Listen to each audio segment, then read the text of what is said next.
Alright mga kapatid, palakpakan po tayo lahat. Welcome po sa isang edisyon na naman ng pinakaswabe, pinakabanayad, pinakamalambot, pinakawalang kaproblema-problemang 2 oras sa Himpapawid. Ito po ang Chillax Radio, ang inyong gabay sa suwabing pamumuhay. Ako po ang inyong lingkod, Lord De Vera. Kasama po natin si EJJ at si Birthright. At ito po ang Mabuhay Singers. Ang ilang Sabado na po ng 2017 mga kapatid, at swabing-swabe pa rin po kami. Hindi pa rin po nagbabago ang ugali ng programang ito. Ito po ang Chillax Radio dito po sa Radyo 5 92.3 News FM mga kapatid. Swabing-swabe lang tayo hanggang alas 11 ng gabi. Ako po ang inyong lingkod, Lord De Vera, at kasama po natin si EJJ at si Bertsulat. At mga kapatid, sa gabing ito, may mga kasama po tayo special nating panauhin. Matagal na po siyang kaibigan ng Chillax Radio, pero ngayon po, ang ikalawang guesting pa lang niya. Kalawa pa lang. Alam ba? Oo. Tama. Kailan ba siya ulit nag-guest? Sa Novaliches pa tayo nun. Tama, diba? Mga kapatid, special po siya dahil isa po siya sa mga pinaka-tinitingalang makata sa Pilipinas. Nakatingala nga tayo ngayon eh. Oo. Tangkad ko kasi. Sa dami po ng mga parangal na nakuha niya para sa kanyang panulat, isa po siyang makata, isa po siyang guro. At pag-uusapan po natin sa gabing ito mga kapatid ang mga bagay na magpapaangat po sa atin, sa ating pag-iisip mula po sa makamundong mga usapin. Yan, mga kapatid, palakpakan po natin si Professor Joel Toledo. Professor Joel. Magandang gabi din sa inyo. Maraming salamat sa pag-imbitado, Bert. Oo. Normally, Joel, Sabado ng gabi, ano ba ginagawa mo? Naglalaro ng Diablo 3. Yun, sabi ko na nga ba. Diablo talaga eh. Bago kasing patch eh. So may bagong shout out, 20th anniversary ng Diablo ngayon. 20th anniversary. Sipin mo yan, ha? Ngayon 2017 o 2016? Ngayong Enero. Technically. Grabe naman, pakilala ko kasi tinitingnan lang Makata, tapos biglang Diablo 3. Anong fascination mo sa Diablo 3, Bayaw? Nga lang, yung ano ba, na meron kang nilalaro na hack and slash kung tawagin, di ba? Ang Diablo ba first person? Hindi, isometric siya. Pataas yung tingin, parang nasa, ano tawag dito? Parang Clash of Clans, kaya? Mga uso ngayon na pinapataas na gano'n. Drone. Mga drone, parang nasa drone ka, yun ang perspective. Pero maliliit yung naglalaro. Hindi na rin, malalaki na rin. Malaki na rin. Tsura niya, lumaki na sila. Pero di ba yung original na Diablo parang point, shoot and... Hindi. Ano, talagang from the start, talagang isometric siya na bird's eye view. Bird's eye view. So ano yun? May binabaril ka lang na may binabaril, parang ganun. No, pero wala nga mga baril doon eh. So, puro mga maze, ganyan. Akala pa naman namin, Diyos ko, sabihin mo, Sabado ng gabi, sulat ako ng tula, nagbabasa. Pagkatapos, tinatamad na ako maglaro. Pagkatapos doon ka magsusulat. Ito pa mas matindi doon, kapag lag, yan ang problema. Kapag naglalag, hindi ka makalaro. Talagang kasi online. Kasi online gaming na, hindi tulad ng mga 90s na offline yan. Hindi mo na madadaya. So may mga kalaban ka na nasa ibang bansa. Oo, magkausap na kayo, naka-headset na kami. Meron kang clan kung tawagin. Tapos, kwentuhan kayo buong gabi. Para kailangan ng headset. Kasi merong mic yun eh. O, nag-usap kayo. Meron na kayong channel na dedicated for the game. At ilang taon ka na, Bayo? 42. 42. Isipin mo, So, kung naglalaro ka ng Diablo 20 years ago at nanganak ka nung 20 years ago, may trabaho na yung anak mo, di ba? Diablo na rin. Diablo na rin. Oo. Anyway, Joel, maraming salamat sa pagdalaw sa Chillax Radio. Maraming salamat din sa pag-imbita. Happy New Year, Joel! Pansin nyo, no? Nagtatawagan kami ng bayaw. Okay, yung mga bayaw party list, mga bayaw for president na yan, hindi ko maging posible yan kung hindi dahil kay Joel Toledo. Yan. Siya ang original na bayaw. Yan ang una natin naringgan ng bayaw na salita. Bayaw na. Oo na.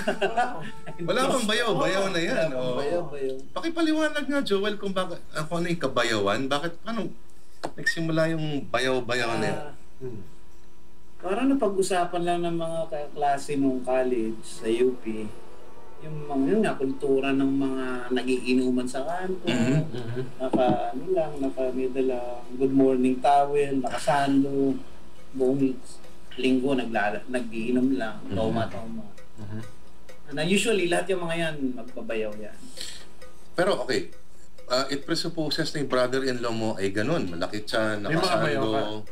Ganon ba yung brother-in-law mo? Hindi, nakakatawa dyan. Hindi. Ako rin, kasi yung bayaw ako, hindi naman talaga umiinom, madaling malasing.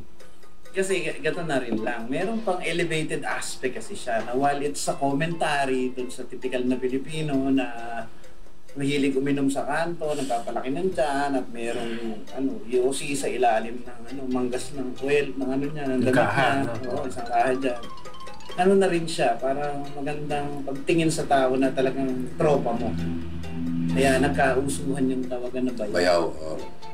At parang kapatid na talaga siya nakasama. Ang initiation ko dyan sa konseptong yan, yung isang kaibigan din natin Makata na si Mikael ko, nagtawagan sila ng bayaw. Saka talaga magbayaw pala kayo? Ang sagot sa akin ni Mikael, hindi tol, magkakabayaw tayo lahat. So yun, nagkaroon ng universal aspect ang pagkabayaw. Lahat tayo bayaw. Bayaw ba? Pero instinctive yan, di ba? Instantly na-recognize mo, bayaw din to. May mga taong hindi bayaw. Sino yung mga hindi bayaw? Yung mga hipag. Yung mga hipag hindi bayaw. Yun. Hindi, literal yun. Pero iba yung... Merong ugaling hindi bayaw di ba? Yung si Vincent Ebiota, halimbawa, bayaw ba yan o hindi? Ay, hindi. Si Bayaw. King Bayaw yan. King Bayaw yun. Emperor Bayaw. Parang penguin, no? Ibig sabihin may aura talaga yung tao. Kuwari, sa kaibigan po namin na si Vincent Ebiota, makita mo pa lang kahit malayo pa. Shining shimmering bayawnes yun. Sa hilig po nun sa siguro na kukonekta namin sa madaling kausap, sa inuman, at hindi maselan. Pwedeng abutin ng alas 4 ng madaling araw, umiinom sa kanto na videoke. Ang maarting lalaki hindi pa din bayaw. Ay, oo. Medyo yun. Anti-maarte ang kabayawan. Kahit sila Jun sa Bayton. Alam nila na si Joel Toledo yung bayaw talaga. Anong pakiramdam mo nung sumikat si Jun na nakakatawa yan. Magandang kwento ako dyan. Hindi ko nakikita pa si Jun talaga. Hindi ko nakausap ng maayos yan. Until nitong Disyembre, nag-launch ng libro ang dalawang Makata sa Lira sa Conspiracy. Okay. Hindi lang. Tapos, guest si John Sabayton doon, nagpasan siya ng tula ni Joey De Los Reyes. Si Joey, tawagan din niya sa tropa niya, bayaw eh. Tinutuwa ako na, hindi ko alam ba't ganyan, nagbabayawan na rin tayo. Parang nanonood rin ako ng flip top, bayawan ang tawagan nila. Kasak, no? Tapos, napitan ko siya, bayaw. Suarang normal lang sa kanya. Tapos, parang ko na-connect na, si John naman kasi, parang Greggy Liwag ng kabayawan yun. Yun, no? Ganun Dude. The looks, it has to do with the tummy siguro, the looks. Pero hindi kayo magkakilala mismo ni Hindi Jun? kilala lang sa sa pangalan, pero hindi pa kami nagkakausap talaga hanggang gabi na yun. At hindi ko rin nabanggit ng maayos yung bayaw sa kanya, pero nung nakita ko talaga yun nga, parang si Vincent Ebiota rin. Shining, shimmery. Dapat magkita kayo minsan ng matagalan. Oo. Yan, mga kapatid The universal konsepto ng kabayawan. Alright, mga kapatid, sa mga kabubukas lang po ng radyo, ito po ang Chillax Radio. At ang kausap po natin ngayon ay kung merong patient, anong tawag nila? Pag kanyari yung pinanggalingan na sakit, di ba? Patient number 1. Patient 0? Parang ganun, di ba? Si Joel Toledo, mga kapatid, ang makatat profesor na si Joel Toledo ay ang patient zero ng Kabayawan. Siya yung bayaw zero. Yan. Kung ba si Pol Pot brother number 1 ng Cambodia, no, Khmer Rouge, siya yung bayaw number 1 talaga. Acknowledge bayaw of bayaws. Alright, mga kapatid, swabing-swabe lang po tayo dito sa Chillax Radio. Sa gabing ito, mga kapatid, pag-usapan po natin na panitikan, pagtuturo at musika at kabayawan. Maganda sa kabayawan, iba-iba yung uri ng musika natin, di ba? Nagkataon lang, si bayaw number 1 ay nahihilig sa New Wave. New Wave rocks. Pero pag-uusapan natin yan mamaya. No? Si Joel, mga kapatid, marami na rin po tayong mga nakilala mga estudyante ni Joel at mahal na mahal si Joel Toledo. Dahil ilang dekada ka na nagtuturo sa Miriam College, Joel? 17th year ko na nagtuturo. 17 years, my God. Ano tinturo? World Lit, Yan. Poetry, Philippine Literature in English. Medyo pag nasa klase, stricto kunwari. Masungit siya. Oo. Ay, ilang beses na rin ako nakaupo sa klase. Naging panauhin para magsalita sa mga mga estudyante. Pero ngayon, Joel, dahil sa K-12, medyo nag-iiba yung setup mo, no? Bumaba ka ba? Kailangan naming umalis talaga ng trabaho. Early retirement sa madaling sabi.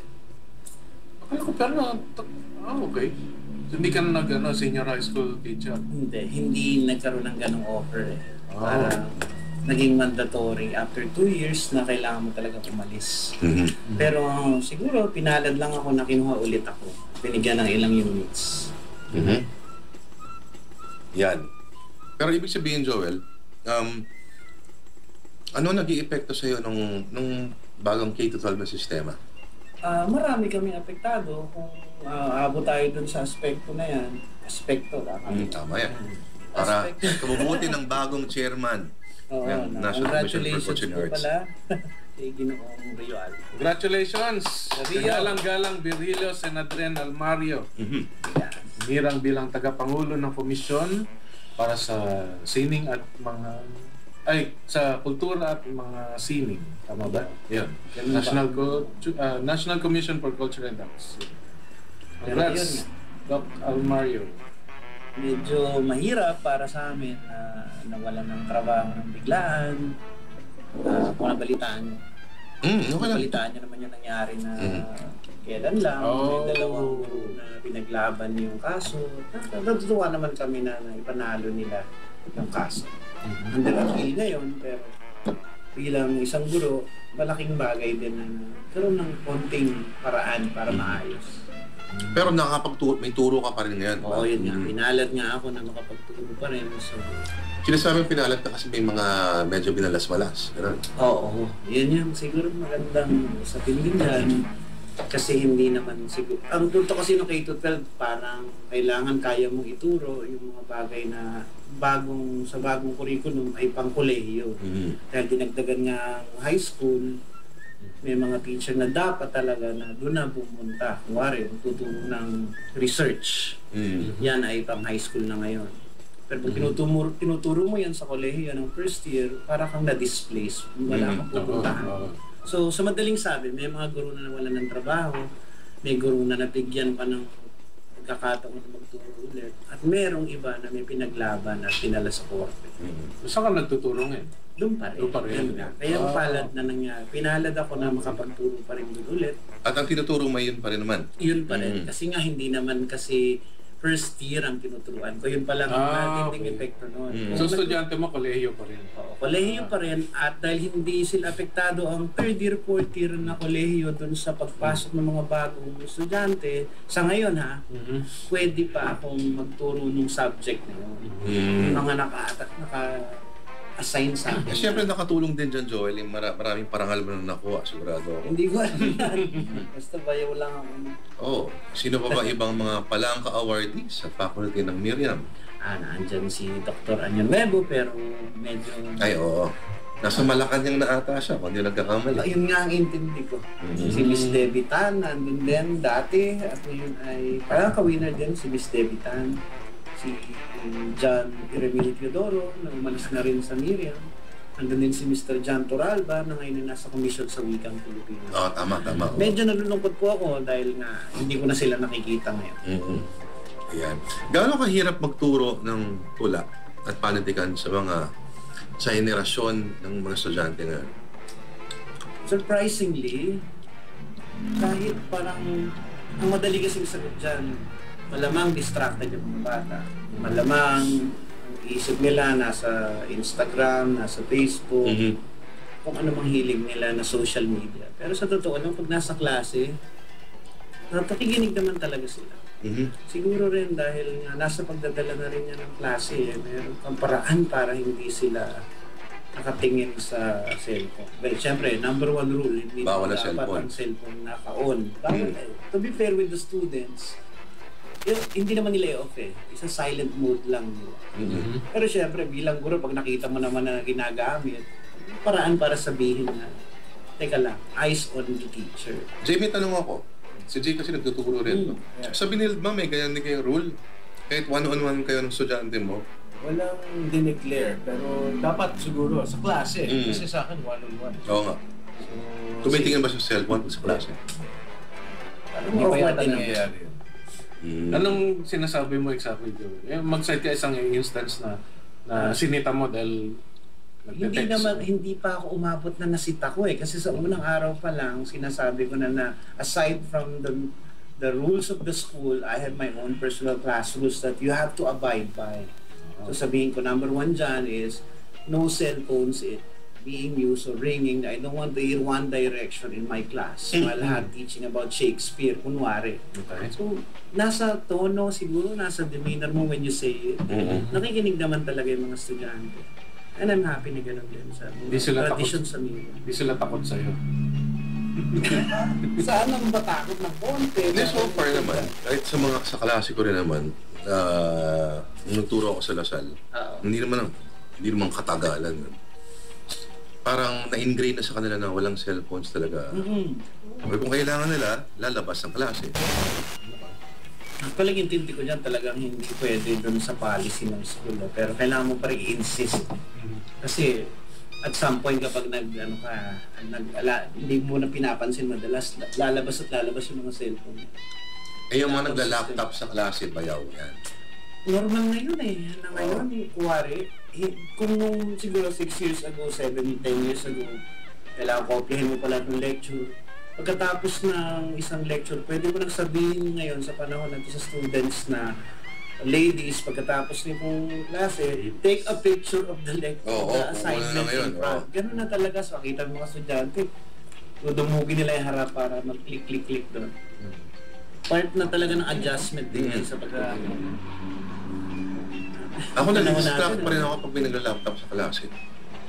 Alam ko nag-note sila, pero alam mo yun, yung atensyon na yung mata nila nasa computer, pero tumitingin ka sa kanila. Iba dating yun. Pero yung first time nangyari sa'yo, hindi ka parang awkward yun sa simula. Parang wow. Pero ako madalas nangyayari kung sulat ka ng mga sa blackboard, di ba? Whiteboard, yung picture nila. No, sa akin parang katamaran yan hindi, available naman yung Because the technology is there. Naman ko sa exam, di ba? Bakit hindi? Ang tanong, given that, nakakapag-diskurso naman sila, they perform well, etc. etc. Ang siguro maganda rin na nangyari sa klase ko ay hindi ko sila pinipilit na ang mindset nila sa pagsusulat. Hindi na sa pagsusulat. Sa pagte-take down notes is kailangan talagang i-recover yung ancient art of taking down notes. Kumbaga, ito yan, isang estilo sa klaseng tinuturo ko, bawal na multiple choices yung exam. I say lahat ng test ko. Tapos take down notes from the get-go. From the start of the semester, kung anong sinulat mo, laking tulong kasi yun, Bert kung susulat mo yung inasabi ng teacher, napoproseso mo. So kumbaga, it saves you from people cheating during test. Sino ko naman nag-cheat ng essay exam? So kumbaga, recovering the ancient art of taking down notes. Pero Joel, essay ang mga test mo kamo. It's a bitch to check them. Oo. Naku. Kailangan ba estudyante mo? matindi yan, pero kailangan kong tanggapin na gano'n yung paraan na nakikita ko na, kumbaga, compromise sa technology, take pictures all you want, i-upload nyo sa Facebook group nyo, may Facebook group may mga students, lahat ng reports, pero nati-check ko pa rin yung nagiging parang lecture na to ng teaching, yung critical thinking skills talaga makikita mo, kitang-kita sa isang essay, kung paano nila pinoproseso isang bagay. Ilan bang students mo ngayon? Ako, itong nakaraang semestre, umabot ng 40. Ironic yun kasi ngayon nga nawawala ng estudyante. Pero ngayon pa ako pinakamaraming tinuruan sa isang subject na Sabado. Sa isang section lang yung 40 na yan? First time yun. Siguro kasi nga, nagkakataon lang na Sabado sila pumapasok. 40, konti pa sa UST yan. Pero naintindihan ko sa ibang eskwelahan, napakaraming kumbaga, sections. Yan. Yun. Alright mga kapatid, ito pa rin po ang Chillax Radio. Sa mga kalilipat lang po ng channel, unang dial, kausap po natin ang Batik ang Makata at profesor ng panitikan na si Joel M. Toledo. Ano ba yung M ba yun? Morano. Wow. Parang pangalan ng kotse yan Parang Murano yung mga sa Italy, mga jurist na. Bayaw. Magpatugtog muna tayo isang awitin na nais mong ihandog sa iyong mga estudyante. Ihandog sa aking estudyante. Ito. Hindi One Direction. Hindi One Direction, no.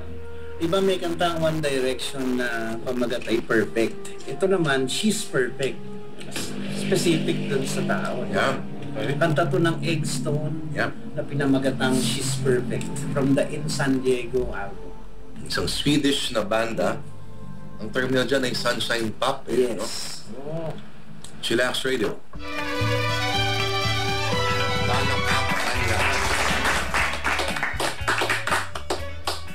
Meron ka naman naging estudyante bayaw na alam mo naman, siyempre, all-girls school. Na maaari nating i-apply ang paglalarawan na yan. Natatawa ako, hindi ko alam yung context pa ng tanong. Alam ba, focus or restraint? Ano ba yung tanong? Alam mo yun, magandang estudyante na matalino pa. Oo naman, maraming ganun talaga ng estudyante. Focus sila sa pagsusulat, focus sila sa pagpasok. Kitang-kita mo yung prim and proper sila. Tapos in your case pa, no, lahat sila babae. Anong ibang experience siguro yun compared to us na nagturo ng 17 years ang estudyante mo, puro babae. Nakakatuwa ang tanong na ito kasi sa konteksto na siguro isang mas kalye o normal na usapan, ang tatanungin dyan, hindi ka ba nahihirapan na magturo ng puro babae? Magandang sagot dyan kasi nagsimula ako magturo dito sa eskwelahan ko sa Miriam College, high school pa lang. 3 taon ako nagturo ng high school. So dala ko ng disiplina na yun sa kolehiyo. Naalala ko pagpasok ko ng Miriam sa college, ang unang tanong pa lang ng department head ng English. Marupok ka ba? Parang ganun nga. Dr. Rebecca Anyonuevo ay, hindi ka ba naiilang na magturo ng puro babae? Hindi, syempre, ang sagot ko agad, ma'am, galing po ako sa high school natin. So, medyo sanay na po ako. Siyempre, ibang high school na babae ba yung high school sa college? Oo. Iba, dinadamba yung mga guro pero... may mga ginanding kwento. Nadamba ka na ba? Hindi naman. Hindi ka papadamba sa kanila. Galing ng tanong. Pero... siguro yun ang mga importanteng tanong yun. Importanteng tanong. Ikaw lang matatanong namin sa Chillax ng ganyan. Hindi. Pareho ang sitwasyon ng isang kaibigan natin. Si Premier Vincent de Biota. Oo nga pala. Isa pa yun. Ilang taon din yun. Puro babae tinuturuan, di ba? Malamang siguro bayaw. Pag nagkaklase ka, ngayon, na may estudyanteng lalaki, may ilang ka siguro. Medyo nakakailang nga kasi meron din ang Miriam na Southeast Asian Institute for the Deaf. So minsan may lalaking estudyante dyan. Pero very rarely yun. Pero siguro ang punto mo ng tanong is, ano ka na ba, desensitize ka na sa mga babae? Oo naman. Nakakatawa na gano'n. Weird kasi na, kunyari, every time na inimbitan mo ako mag-talk sa Miriam, I have to act or present myself in a certain way. Yes. para sa kanila. Kasi iba pag lalaki, puro lalaki lang din eh. Galing ako sa all-boys school nung high school eh. Nakakatuwa yung tilian, mga ganyan, pagdating ni Lord doon. Wala namang ganoon, grabe ganun kayo. Umiiyak pa nga sila. Lord si Lord. Pero nakakatawa, hindi nawawala yung concept nila kung sino ang mga tao. Mag-research ng mga estudyante at alam nila kung sino guest speaker sa isang particular event. Kung ipupursue pa natin yung tanong na ito, siguro kung guru ka talaga, ramdam mo na agad yung the greater duty to teach. Wala, naks na. Medyo nakatulong din dito, Joel, na may anak ang babae. Siguro din yun din, malaking bagay. Malaki na rin yung anak ko. Facebook friend ko nga anak mo eh. Nakakita ko nga. Na minsan, pag magpo-post siya ng mga hugot, parang, grabe si Moira, dalaga na. Dalaga na. Pero yun nga, masarap magturo. Yan. So kumbaga, huwag na natin dalhin dun sa ganung klaseng aspect ng mga lalaki, mga babae.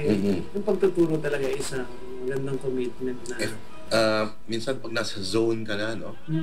Hindi na issue yung gender eh. Saka yung classic na sinasabi na antok ako, kulang tulog ko. Pero pagdating mo na klase, nagtuturo ko. Siguro sa estudyante normal yun eh. Kasi tayo pag estudyante, antok na ako, kulang tutulog ka na talaga. Pero ang guro, pag nasa harap ka na ng estudyante, mamaya na lang, tapos na pala yung klase. Pero hindi ka talaga antok eh. Kasi di ka naman tutulog kasi high ka na eh. Di ba? Oo, ganun. May adrenaline rush ka na from teaching. Exactly. And all it takes is just, initially, all it takes is just isa o tatlo o dalawang estudyante na interesado. Okay ka na eh. Gagalaw ka na eh. Natutuhan ko ito over the years na sobrang importante yung eye contact. Kumbaga, kung nagpe-pace around ka sa classroom o tinitignan mo sa mata yung mga student, hindi naman sobrang lapit. Ang punto, yung you make a little personal connection with them. Importante yun to get them interested in the subject. At the same time, to make them feel na conscious yung teacher sa kung kahit feeling mo, isa ka lang insignificant na estudyante dyan, conscious yung teacher na nandyan. Yung mga ganong little techniques, I guess. Ang style nga, di ba, parang performance din. Right, You always try to address the last person on the last row. Correct. Ganun na. Pero, as teacher, mahalaga sa akin nagpa-pace, umiikot ka talaga. Kasi minsan inaantok.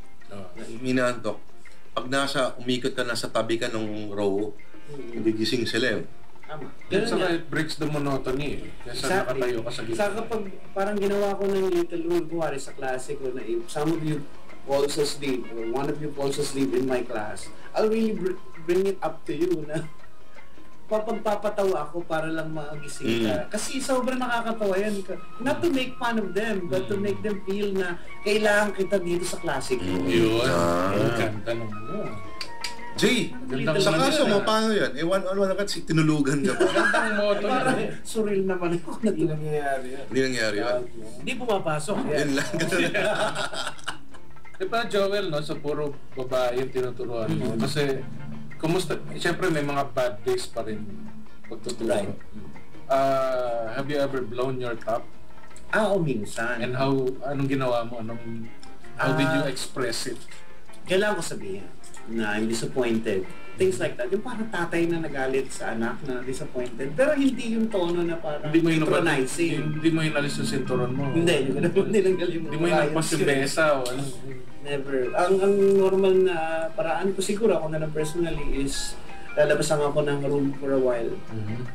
Kuwari, may nasabi ako na disappointed ako, bakit ganito, bakit hindi ka nag-prepare this report. One is nobody reciting. You know that 30% of your grade is based on reciting and you're forwarding this idea that your students are timid. Mag-iisip na yung mga yun. Usually, yung maganda dyan, if you say something like that, it empowers them eh. They feel that they've disappointed you without you telling them actually that they've disappointed you. Labas ka lang sa gilid ng balik So parang you're saying na pag sinabi mo yun, they will spring into action. Yes, yun ang gusto ko sa Miriam student. Meron silang ganong little collective mind na, guys, saglit, nagtampo yata si sir sa atin. Tapos lalabas lang ako sa labas ha. Pumunta lang ako labas ng pinto. May isa na dyan magtataas ng kamay pagbalik na on behalf of the class, sir. Sorry sila. Sorry, sir. Wow. Tapos Hindi yung na. honesty system na, sir, I'm really sorry I did not read the selection. I did not read the text. So, magalit ka pa pag gano'n. Yung honesty, sometimes earnestness, ang galing nun. Pero yes, it happens na mayroong araw talaga na parang huling-huli mo sila na teka, madali yun sa guru eh. Alam mo na agad eh. Kita mo na yung shiftiness ng mga mata. Pag hindi tumitingin sa'yo. Hindi tumitingin sa'yo. Eh di babanggitin mo pala sa kanila yun. Nilalo silang awkward. Hanggang teka lang. Ayun pala sa klasiko, English talaga. Para lang to reinforce the idea na, eto Lord, may a little caveat of mine in class. I keep telling them na this is an English subject and therefore you speak in English. But this has nothing against the Filipino language. I'm saying this because we have to understand that we are speaking from English, not in it. We've colonized the language of the oppressor. So we should be able to speak it in our own. And that's one way of liberating ourselves from it, by speaking it right, without the you know and the likes. In my class actually, bawal yung you know. First day of class, sabihin ko, I don't want you guys saying you know to me because I'm not omniscient. I don't know everything. So try to avoid the Suplado. verbal. Literal mo naman. Well, the literal aspect, but it works for it. Ikalawa, like. Only use like in my class if you really like something or if you're using it as a simile.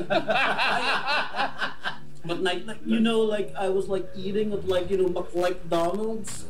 Unless talagang galing ka ng California, kababalik mo lang. And, kumbaga, pinaglalaban ko yung ating sarili. Palagi ko nakuha mo yan kay Butch Dalisay. Hindi. Nakuha ko ito bayaw kay Hemino Abad.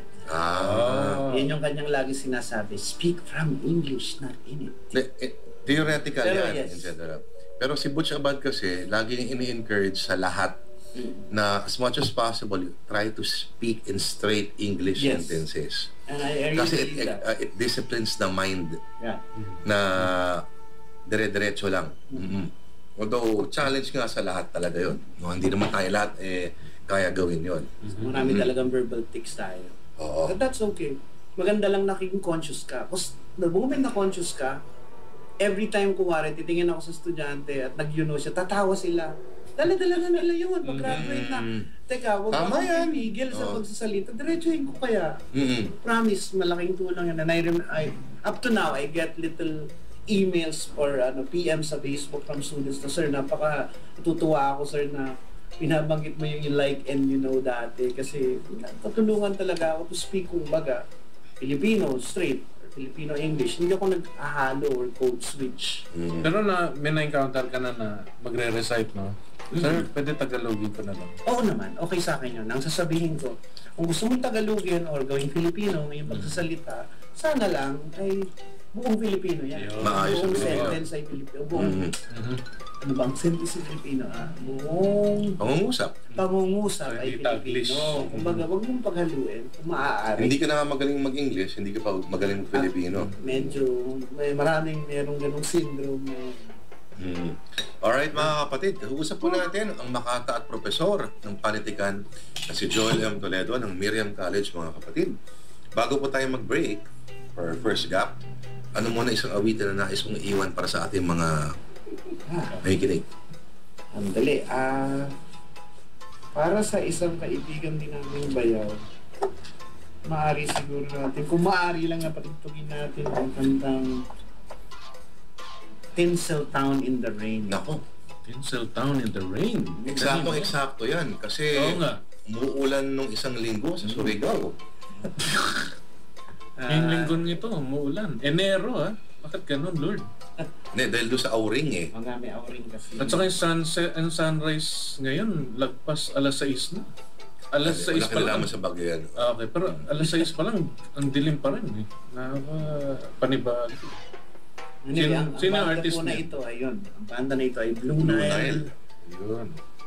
Pakinggan po natin ito. Sana po matuwa kayo. So, Tinseltown in the Rain ng Blue The Nile. Blue Nile. Chillax.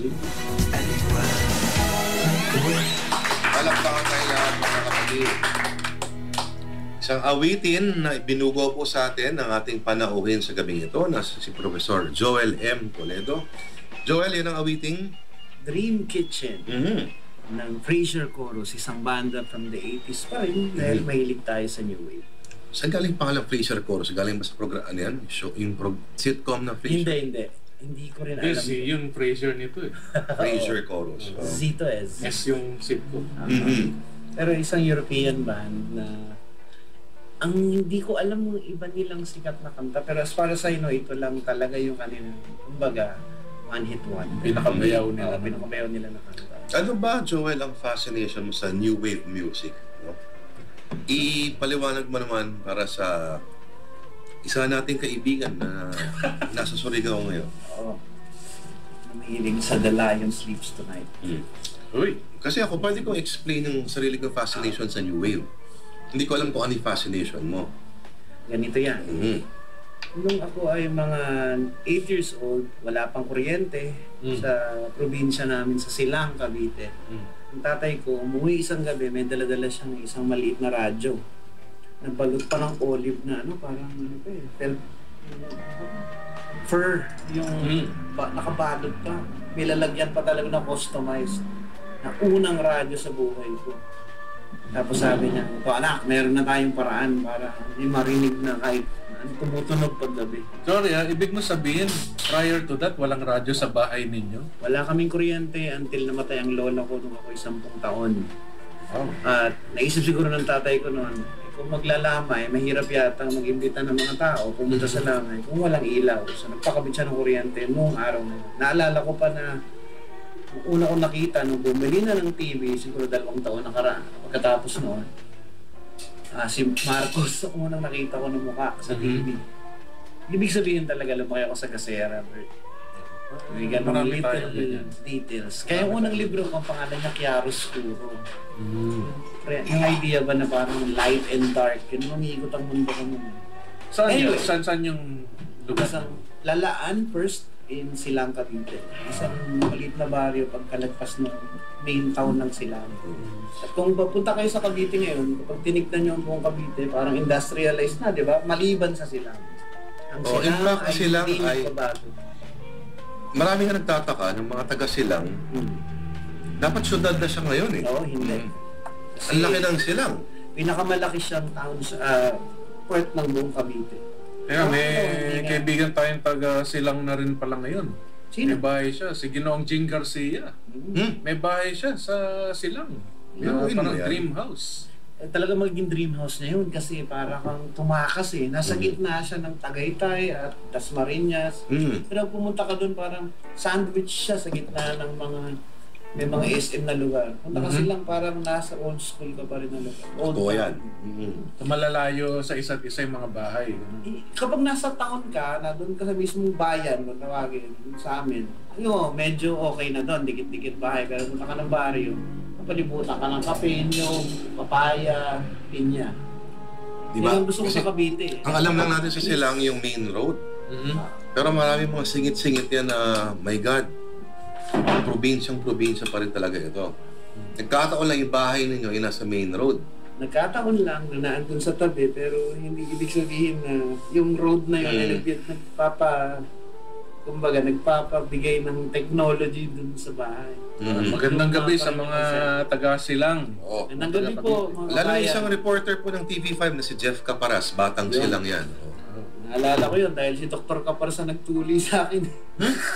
Pero hindi ko alam kung mag-anak ng Jeff Caparas yun. Natatawa lang ako pag nakikita ko siya sa TV. Caparas. Proud siya. Proud silang ganun siya. Malamang nga kamag-anak niya si Dr. Caparas. Shout out kay Jeff Caparas kung kamag-anak ko si Dr. Caparas ng Caparas Hospital. Yeah. Tagayaw na pinutol kita. No? So back to the radio, the first radio, tapos yung connection sa New Wave. Balik na pala natin sa New Wave. So dahil ayaw ng tatay ko na nawili naman ako masyado, nakikinig lang ng radyo. Kasi wala naman ibang paraan para masaya ka. Ilang bata kundi siguro makipag-jackstone sa kapatid mo. Yun pala, kasi yung bahay namin ay sabi nga ni Lord, hiwa-hiwalay. Malalayo yung kapitbahay. Kumbaga, may lupa kayo, susunod na lugar, meron ng mga bata, pero malayo yun. Babuawal yun. Sinturo ng katapat nun, kapag pumunta ka dun. So, Nawili ako na makinig na lang ng radyo at panahon niya ng 80s. Biglang may nasagap akong istasyon. Tapos ginawa ko ng paraan. Kinuha ko yung antena ng TV na sira, kinabit ko sa radyo, makita ko sa second floor ng bahay, at doon ko nakukuha ang istasyon na kung tawagin noon ay WXB 102, the station that dares to be different. Parang chillax radio naman. At yun, doon ako nagsimula. Naalala ko pang unang kanta na narinig ko nung gabi na yun na pinilit kong makinig kahit alas 8 na Master and Servants ng Depeche Mode na extended version. Doon nagsimula. Grande yun ang sitwasyon. Pero marami rin namang taong may pareho mong predicament, no? Wala namang kuryente o radyo dati. Pero ano yung meron sa New Wave? Bakit ka fascinated sa New Wave? Ano yung estetiko nung musika na appeal to you? Hindi ko alam yon yung panahon na yun. Pero pag tagal na rin ang panahon siguro dumating na ako ng kolehiyo at isumala akong tumula. Na-realize ko lang, intindihan ko na ang gusto ko pala ay paano magsulat ng mga ito. At kung tawagin nga yung New Wave, parang panahon ng New Romantics na nakatutok sa lyrics, back to basic lyricism. Sabihin na lang natin, nauso kasi yung synthesizer, so nagkaroon din ng ganung aspect. Pero naalala ko, third year high school ako, sinulat ko sa papel ang lyrics ng kanta ng Ralipo-Lipi na The Distance Between Us. Okay. Inisip ko lang, hindi ko naintindihan yung English masyado. Wala naman masyadong English sa probinsya. Pero kung paano ko narinig, isinulat ko. Transcribe ko yung lyrics. Okay. At siguro yun na rin ang pinagsimulan ng hilig ko sa lyricismo. I mean, para sa akin kasi nung batang lumalaki, mas naririnig ko yung mga sinasabi kaysa so yung letra. Hindi yung chords, hindi yung talaga. Later ko na ma-appreciate talaga yung music aspect.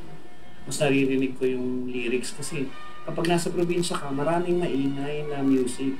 Maingay in a good way. Kuwari, andyan yung mga wiswisan sa gabi, may mga aas na naririnig kang tumutunog. Pero yung ganong klaseng consistency na pakikipag-usap sa'yo ng lyrics, nung ko unang na-appreciate nung high school ako.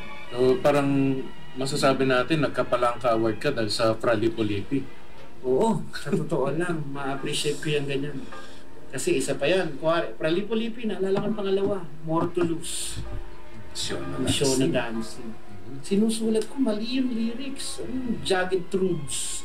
Hindi ko alam. Truths pala yun kasi probinsyano ka naman, hindi mo maintindihan yung spelling masyado. Ang punto, nag-effort ako para intindihin yung paano ba itong lyrics. Sinusulat ko lang sa papel. Hindi mo inisip na bumili ng song hits? Hindi naman ganun kasimple bumili ng song hits nun eh. Kung metyuhin ka na pumunta sa bahay mula sa bayan, baka may dalang song hits. Pero mali lyrics eh, minsan. I follow the muskrat down to Donkey Park. Mali, change talaga, change na. Ayun, siguro yun din yung simula ng pakikinig ko. Tapos siyempre high school ka, may aspekto yan na ang cool ko, kung alam ko may kopya ako nitong gantong kanta. Na-tsempuhan ko, hindi na maingay yung DJ, walang sumising at this is WXB na record ko nung gabi. Dala ko na sa eskwela bukas yung tape. Patutugin ko sa recess. May kinalaman din siguro, tama ka nga. Nagkataon naman, sa kaso ko, ng high school sa Letran, ang mga mahilig sa New Wave, yung mga cool na kaklase mo. Talaga? Mga cool pumorma, cool yung ugali, although minsan mga kulit. Isang kaklase ko, buong nakikinig siya ngayon, si Gorky Cabresa, naging tropa ko yun. Yung buhok niya, parang buhok ni Morrissey. Yan. Yung mga paangat na... Brush up. Gusto na rin yan ngayon, by the way. Yung mga panahon na uso yung mga baggy pants, masikip yung pantalon niya. Hindi mo masikip. Pero baston. Saka creepers sila noon. Yung mga frat boys yun eh. Sa beda yan. Letran. So interesting din na... Tapos magpapatug... Kami lang, yung klase lang... Yung section lang namin, ang merong radyo sa buong first year na kasi yung advisor namin, our teacher, no, si ano pangalan ng matandang yon? Kasuga, si Mr. Kasuga, no? Tapos, kami lang yung may sound system noon at may cassette player. So ito yung mga cool boys, sila yung magpapatugtog talaga ng mga punk, mga Gang of Four, mga Susie and the Banshees. Pero yung unang-unang new wave yata na narinig ko sa buong buhay kay Exmal Deutschland. Matador. Yun. Yun, hindi mo naintindihan lyrics. German eh. Hindi mo naintindihan lyrics, no? Pero may dating siya na parang ano to, di ba? It appealed to a region in your brain na parang wala yung ibang musika eh. Synth yun, ha? Synth-based yun. Pero, kunyari, nakakatawa, una ko narinig yung mga Depeche Mode, pero hindi naman ganun ang thing sa akin. No? May something yung mga kanta na yun eh. Yun, syempre hindi mo pwede explain yung music eh, pero iba yung dating iba yung dating eh. Iba yung... Yun yung keyword, iba. Kasi hindi siya common eh. Hindi mo maririnig walang galang na sa mga jeep, diba? Sa mga, kahit sa mga restaurant, diba? Ano kaya yung gano'n ng mga bata ngayon? Yun. Ano yung new wave nila ngayon? Tama. Sagutin niya. Kasi, sagutin nyo ngayon mga kachilax. yung new wave, hindi pa rin siya hindi pa rin siya mainstream eh. Tama, at hindi siya naging mainstream. Oo, hindi siya naging mainstream eh. Parang ilan lang talaga yung mga kagets. It's either you get it or you don't. No? Parang gano'n yun eh. Ikaw naman, Bert, ano yung una-una Yun mo? eh. Parang base nga sa sinabi mo, Lord, parang strange fruit siya eh, di ba? It's strange and yet it's so appealing, di ba? Tapos hindi yung common na pag-pop song kasi one track may tendency, di ba? Love song yan eh. Tama. So, parang predictable na yung sinasabi, pati yung melody. Pagdating doon sa new wave, wow. Ano tong sinasabi ng Vida, halimbawa, di ba? Right. Although, same structure. Psychedelic first. Verse, chorus, Ayun na nga eh. Yun na nga eh, di ba? Tama. So, kumbaga, they were able to come up with something different from the basics. Yun. Na hanggang ngayon, hanggang ngayon, yung mga mahilig sa new wave, mahilig pa rin dun sa mga kanta na tinutugtog na. Even though yung mga banda noon that are still around now, medyo naging iba na yung output nila later on. Yun. Siguro malaking tulong din namin mga political commentary pa. Na hindi, syempre nung bata ka, hindi mo na po proseso yung the way you would as you get older. So na-enrich pa yung experience mo ng kabataan. Kuwari, ang kanta ng Tears for Fears na Working Hour. Something like, this is the working hour we get paid by those who learn from our mistakes. Pagtanda mo na ma-appreciate yung lyrics na yun. Pero yung binalikan ko na hindi ko ma-pronounce nung araw, broken heart. Pero ngayon, naalala mo, ay ang ganda pala nung sinabi. And then lalo mo tuloy na treasure yung memory. Kumbaga, I believe that karamihan ng gusto nating music as children are nostalgia driven. Nakakonect mo yun sa memory. But as you get older, as na-realize mo na maganda pa pala lyrics, hindi lalo mo mabalikan, ma-appreciate. Parang ganon. Bibilin mo na yung Super Deluxe Edition. Oo. Or 25th anniversary. Kaya maraming ganon ang waivers pa rin ngayon. Ayan mga kapatid, kausap po natin ang makata at profesor ng panitikan na si Joel M. Toledo. At sa Enero 25 mga kapatid, sa bar na Exile on Main Street sa may Esteban Abada. Sa Alaw Katipunan, sa may Katipunan National Bookstore. Oy! Kasi nakialam niyo yung National Bookstore sa Katipunan. Katabi lang po yung Exile on Main Street. So, halos Ila-launch. tapat ng eskwela mo.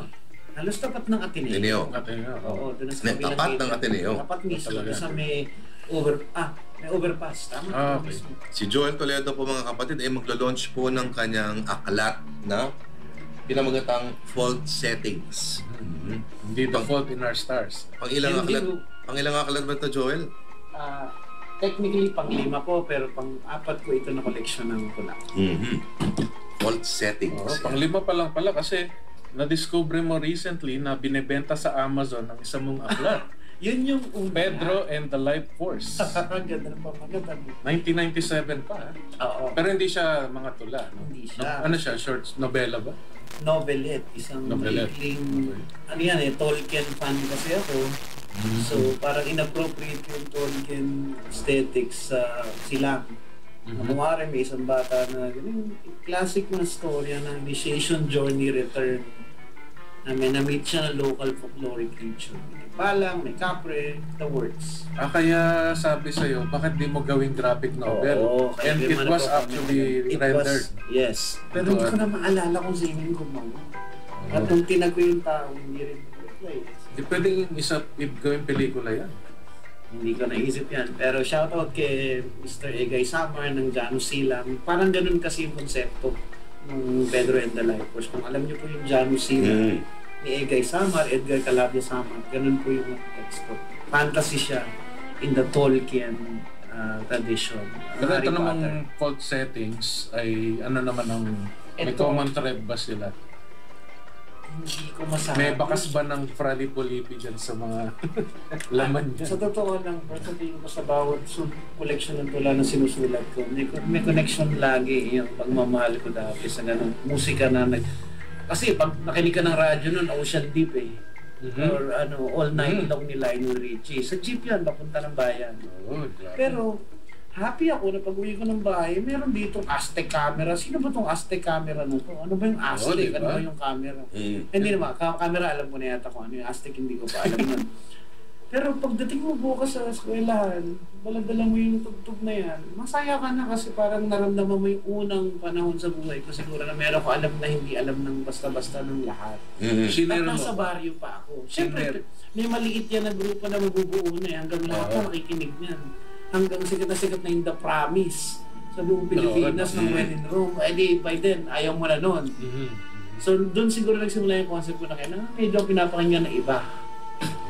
Na dinala ko na siguro nung hanggang dumating ako late. Bibili ako ng tape sa Farmers. Bootleg na Substance sa New Order. Bootleg. Mga ganun. Farmers Sa talaga. Farmers. Farmers Plaza yun. May shampoo dun sa aking mayan. Ayan. Oh. Sa puntong ito mga kapatid, magpatugtog pa tayo ng isang awitin na binugaw po ni Mr. Joel Toledo. Ako muna ay maghahanap ng kanta na pwede. Siguro, yan, para po masaya ang ating gabi ng pakikinig sa isang panahon ng 80s na nawili ang Pilipino. Hindi po ito totoo nangyari sa karamihan sa Asia at even in the States. Sa Pilipinas po, weird na pangyayari na uso ang New Wave. Pakinggan po natin ang kantang Gravity ng Translator. Request po ito ng isang King Bayaw namin kaibigan. Gravity ng Translator. Chillaxid. Palakpakan na lahat.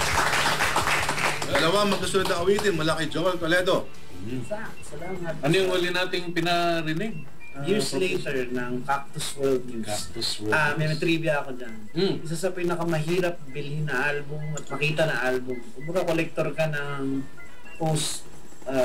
post-punk na tugtugan, Cactus World News na album na yan ng Years Later ay napakamahal. Hindi ko lang ako nagbago na ngayon, pero yan ang isa sa pinakamahal na makita na album. Ayun. Years And later. before that, Ang naunang kanta bago yan ay request po ni Emperor Bayaw. Ang pamagat niya ay Gravity ng isang neo-Christian American band called Translator. Nakakatuwa yun kasi hindi from the American Midwest yan. Yes, mga Midwest na William, mga Wire Train, ganyan, Translator sa New Wave. Pero sila lang yun. Ayun. So hindi naman pala 80s na si Emperor Bayaw. Ano? Yun nga nakakatuwa dun sa isang kaibigan namin po. Kahit ganun, mahilig din po yun sa 80s. Cheers! Para kay Vincent Toyota. Vincent Toyota. Sana may ilaw na sa inyo.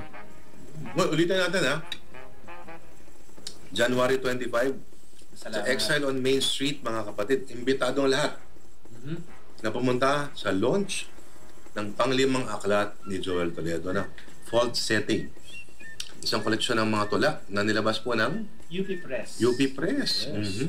Ano exactly mangyayari dun sa launch, Joel? Okay, salamat sa tanong.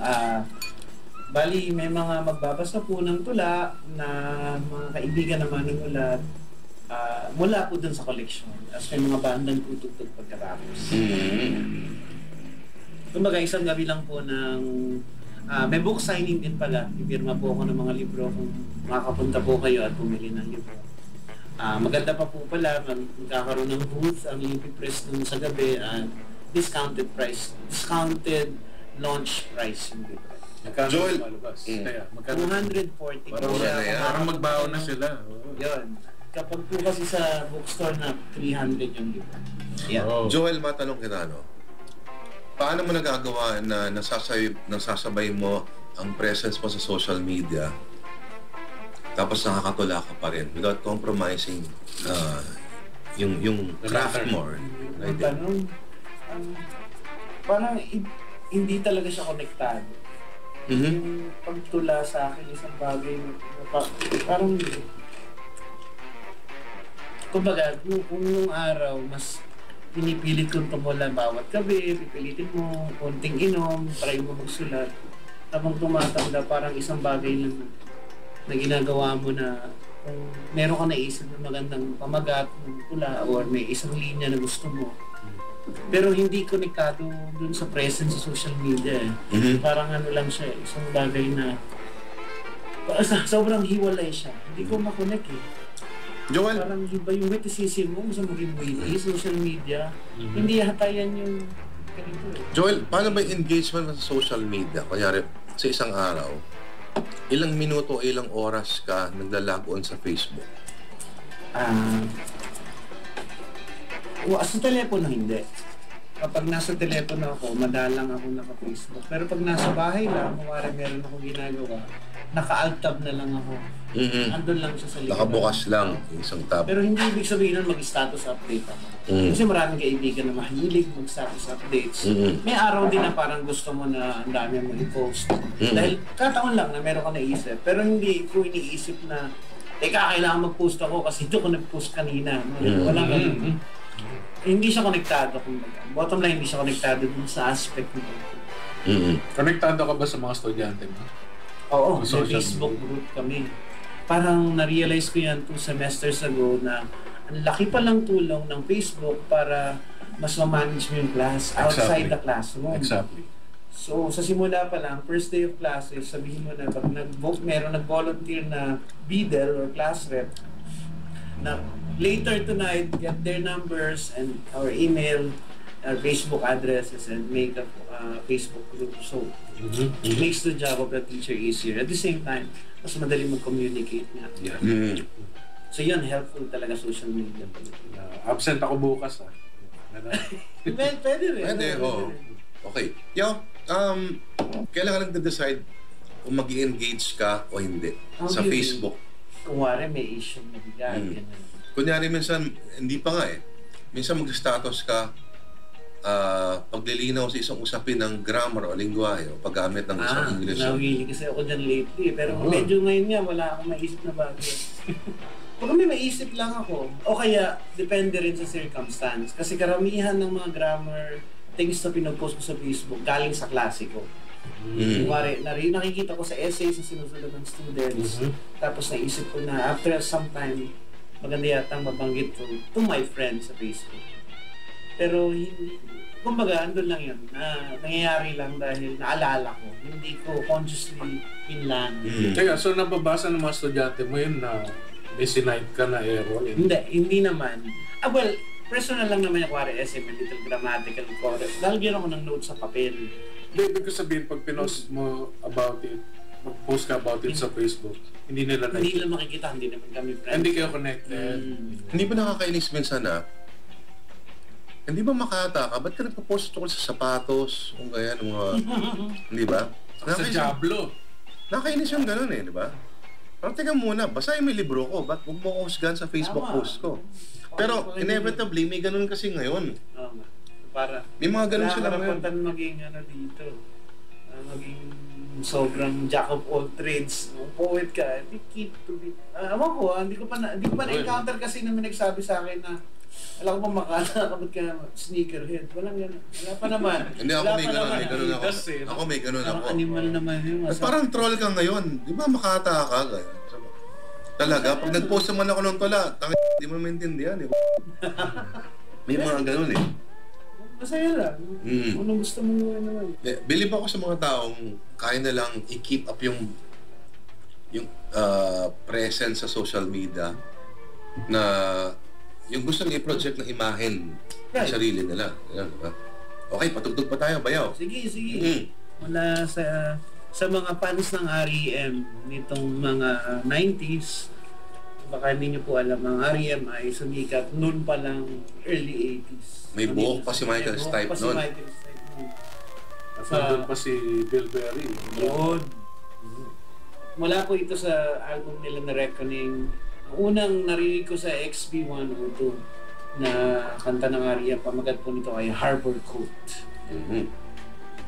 Bakit sa lahat ng mga kanta ng REM, yan ang napili mo? Yun lang talaga literally na parang binalikan ko Lord eh. 1990s maririnig mo yung mga Losing My Religion, mga Everybody Hurts. Tapos teka lang, ang dami yung alam sa REM Alam niyo ba yung itong kanta na to?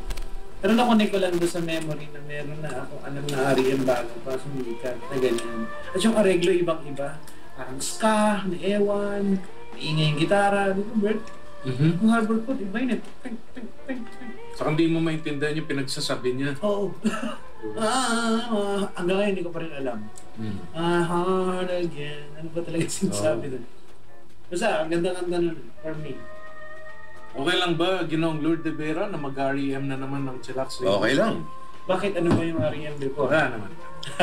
Sige, hindi ko na alam yun. Chillax Radio! Babalik mga kapatid ang pinakaswabing 2 oras sa himpapawid. Ito po ang Chillax Radio. At dadanig po ang awiting Whistle Down the Wind. Whistle Down the Wind. The Nick Wind. Hayward. Sino naman si Nick Hayward? Bayaw? Siya po ang singer ng bandang Haircut 100. Haircut Nakamanta nung 100. napanood niyo yung 7 ni Brad Pitt. Okay, bili ko lang 7. David Fincher. Ano yan? Ano nga yun? La la la plus 1. Yun. At tinatog sa 7 yun? Oo, parang weird, no? Anong eksena? Eksena nga naglalakad sila sa ulan. Oo. Pababa pa lang sila papunta sa unang biktima.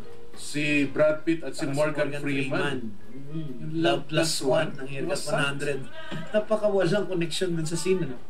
Pero nandun yun sa credits. Siguro dahil kay David Fincher yan. Yeah.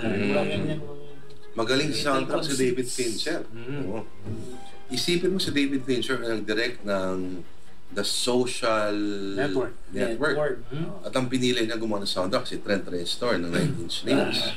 Na nag-commit ng Oscar Award para dun sa sa musikang yan. Oo. At Closer yun, di ba? Natuwa yung mga the likes of James Newton Howard dahil sa wakas someone unconventional won the award. Right. Yung Hindi ko score. alam yung word. Galing. Yan. Napanood mo ba yung Social Network ni JJ? Oo, napanood ko yan. Oo. Hindi kasi, ang galing ng ng atake. Kasi, Facebook, origins ng Facebook, pero ang ginawa ng soundtrack, parang puro drone lang halos eh. Parang something ominous. Na parang Parang umpisa. Hindi, pero yung umpisa actually downbeat na piano eh. dark. Oo, tsaka dark. Oo. Galing. Kasi eksena na sinasabayan niya, yung pabalik si Mark Zuckerberg sa Harvard dorm niya. Mm. Oh, speaking of scoring, congratulate pala natin yung kaibigan natin. Kaibigan mo, DJ. Si Francis De Vera. Yun. Tama naman. Na nanalo sa Siklusyon. Para sa Siklusyon. Siklusyon, no? Metro Manila Film Festival. Best Team Song. Babatian na rin lang tayo doon. Batiin natin ang mga kakilala natin na diwang o celebrate ng kanilang kaarawan itong mga paparating na araw. Una sa lahat, muli kay Ginoong Omar Perido. Happy birthday sa iyo last Sunday. At Birthday niya si David Bowie. kaya pala binati niya. At with matching t-shirt. Oo. Galing, ano? Sinadya, ano? Nitong nakarang Martes, birthday ni Ernest Mangulabnan Zabala. Ay, Ng Ernest Bakes. Happy birthday, Ernest. At next week, may mga kakilala tayo at kaibigan na magbe-birthday sa Lunes. Walang iba kundi si Thea Daniel Yan, oh. Gapasin. Yes. Yun. Happy birthday, Thea. Birthday. Sa Miyerkules naman, January 18, si Eddie Boy Escudero, ikang photographer. At sa January 20, ang isa sa mga masugid nating kachilax, si Binibining Cristina Abatayo. Yan, oh. Happy birthday! Christina, maraming salamat at happy birthday sa'yo, Christina. Yan. Sila lang. Yan, oh. Mga kapatid, kakausap pa rin po natin ang ating panauwi sa gabing ito, si Ginoong Joel M. Toledo, na maglulunsad ng kanyang ikalimang aklat. Isang aklat ng mga tula, mga kapatid, sa Exile on Main Street sa Katipunan sa January 25. Ano oras yan, Joel? Wala, 8:30 ng gabi to Sawa. Entrance fee ba yan? Wala. Masaya lang, punta po tayo. Joel, baka pwede mo kami paunlakan naman ng isang pagbasa ng tula. Bigyan din na WhatsApp. Sige. Pero ano ba? Gahanap pa mo muna ako. Ito po. Teka, so puro, it's all in English, ha? Yeah, you know, like English. Alam ko bawal yan, ha? Bawal, pero pag sa Chillax Radio, Yeah. pwede lahat. Sige po, pamagat na tula na ito ay 3 sheets to the wind, which is an expression na wasak na. Okay. Pag nagsainuman. 3 sheets to the wind. The error of my ways easily remediable by padlocks. Shoes by the door always, as tiptoeing looks silly with sneakers on. Directives like that, like beware of rocks. I take plenty of fluids, yet often my throat feels inflamed. I keep rainwater for occasions of walk, not those long treks across deserts or oceans with chains, whips, incense. What we need here is an audience, preferably someone with camera on high definition zoom. Far too many claim to see doom from rain windows. Illusions are for the blind. See this screw? I found it, now it's mine. If I sit long enough, I might bump into the air, or my hair will turn yellow. I'm not patient enough though. I'm afraid all beaches will recede next month. My dream of having a flower bed in the front yard ruined. I could rant and be content, but I'd rather be happy. Storks and Santa, and women levitating outside the balcony. Anyway, I still wish you were there with me near the end. We'll board up the windows and huddle in the attic. We'll listen to whatever music you like, though I prefer extinguishing all music, so we'll both hear when the water hikes up and smashes into the breakers. We could have a little laugh about that, as well as the scar I found on your left cheek inside that pear dark. Wow. Sample lang po yan ng mga madidinig po ninyo sa January 25 sa Exile on Main Street sa Katipunan, mga kapatid. Fault Settings ni Joel M. Toledo. Isang makata sa Ingles. Nahiya akong mag-CR habang nagbabasa kami. Tiniis ko muna Ngayon na. Paano nga pala yung pag may poetry reading, tapos syempre nasa bar, halimbawa, maingay yan, di ba? So, meron bang napapansin sa mga poetry reading, may discipline ba na biglang nag-a-arise na tipong kakalma yung mga tao, ganyan? Yung tanong kasi, Bert, nasa host Kumari, nag-host ako. Na ito po pala, kababalik lang po ng isang reading na the oldest and longest poetry, hindi po oldest pala, but the longest running dati na poetry reading circuit sa Pinas, yung Happy Mondays. Dati po siyang nangyayari sa Magnet on Main Street. Naghalo na. Sa Magnet Cafe sa Katipunan ng pag-aari ni Rock Drillon from 2004 something until 2008 or 9. Sarado na ba yung Magnet? Sarado na kasi siya. Mayaw. Tapos nito lang nagkaroon ng oportunidad na ibalik siya. So tuwan-tuwa po kami. Nagkaroon na po ng 3 installments na bago ng Happy Mondays at magkakaroon po ulit ngayong parating na Lunes. Doon din po sa Exile on Main Street. Sa January 16? Oo, tama. Ba? Palakpakan tayo lahat. So, imbitado rin ng publiko dyan. Oo. Punta lang po kayo. Happy Mondays, 104th installment. Biruin mo yan, ha? Grabe, no? 104th installment.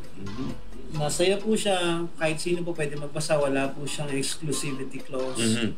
Kahit Walang anong entrance klase. yan. Walang entrance. Medyo may entrance na 150 yung Happy Mondays kasi dahil lang sa requirements ng venue. Yung venue, oo. Pero may kasama po yung beer. At para mapilitan din silang makinig, di ba? Bakit ka Oo. para makinig ng tula? Oo. Yun sana. Sana po makapunta kayo. Nanonood Happy kayo ng Mondays. unang di ba? Minsan, mga ginabayad yung mahal-mahal. Ito tula, di ba? Yan. Mabuhay po Masaya si po Joel dito. Toledo, mga Maraming kapatid. salamat. Yun. Alright, ito pa rin po ang Chillax Radio. At binabati po natin ang lahat ng mga kapatid po natin na ibit sa trapiko ngayon, gabing ito. Ay! Palagay ko, nasa mood pa si Joel magbasa ng isa. Sige. Pamagat po nito ay Us the Semicolon. Ask the Semicolon. Tayo na Semicolon. Pag-usapan muna natin yung Sige, konsepto ng semicolon. Ano? Yan, magandang tanong. Kasi, si Cormac McCarthy, may yung Isang magaling po na kwentista na Amerikano. Siya yung nagsulat ng No Country for Old Men, ano? Yes. Among other classic stories. Sabi niya kasi, may phrase siya, the idiocy of the semicolon. Yung semicolon kasi, parang pause siya, Oo. pero hindi siya niniwala sa semicolon. Either tigil mo yung pangungusap o ituloy mo. Tama. Ano ba yung diferensya ng semicolon na hindi pwedeng gawin ng period o ng comma? Parang hindi ka sigurado dun eh. Tama. Gray area yung semicolon eh. May kinalaman ba ito sa tula mo? Medyo, meron akong mga tula na may semicolon. At kung babalikan natin yung paggamit lang ng semicolon, dalawa lang mo naman ang paraan para gamitin siya. Kung nag-enumerate kayo ng mahabang mga phrases, mas maganda na gamitan ng semicolon pag nag-enumerate o naglista. Kumbaga, ano bang Ang point ni Cormac McCarthy, ano ba yung nagagawa ng semicolon na hindi nagagawa ng comma at period? Maganda yung sagot kasi niya eh. Tama eh. Pwede i-period mo na lang. Pero kung gagamitin mo talaga ang semicolon, strictly grammatically speaking, kapag dalawang sentences na pareho yung pinag-uusapan. Kuwari, I'm so hungry. Kompletong pangungusap. Semicolon. Pagkatapos, I decided to eat. Dalawang kompletong sentences. Pero hindi mo siya pwedeng gamitin kung hindi buong sentence yung isa sa kabilang side.